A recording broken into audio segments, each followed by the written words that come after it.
Today I'm going to narrate a short story on the topic, a comedy of politics.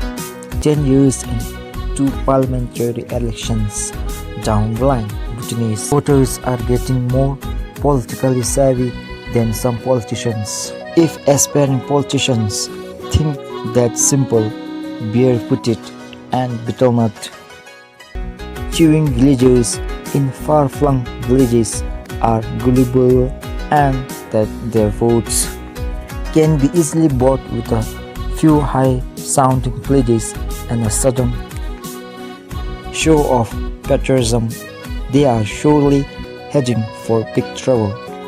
They can't be sure of winning favor even though they have found new ways to buy votes by placing a few Newton thousand notes at the altar instead of giving the money directly to the family, far from the watchful eyes of Election and Anti-Corruption Commission officials.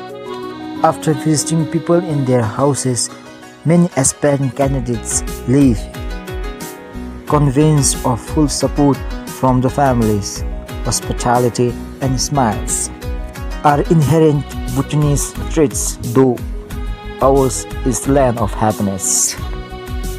Doors may open wide to welcome visiting candidates, and they may be treated to a meal or tea, but candidates would do well to not add a few more votes to their mental tally of votes.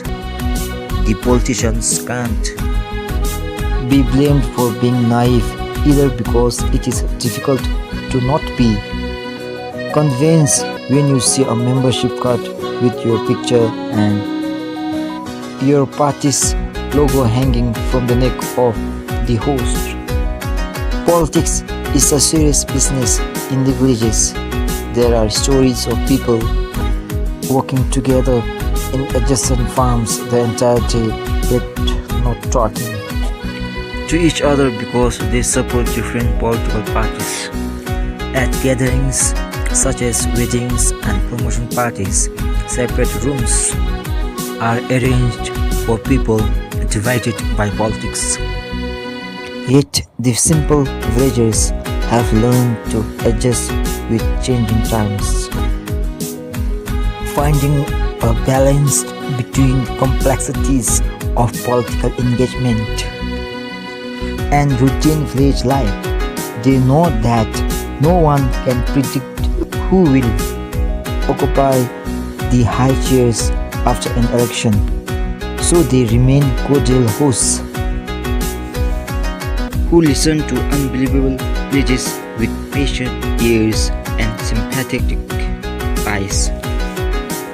It is only after the politician has left the gate that the host removes the membership card and places it safely in a pile of simple membership cards that align him with other parties, everyone politicians noting.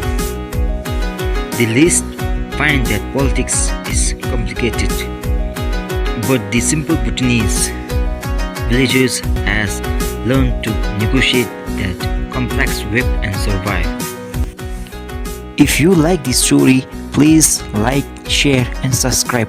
Until then, thanks for being with me. Thank you.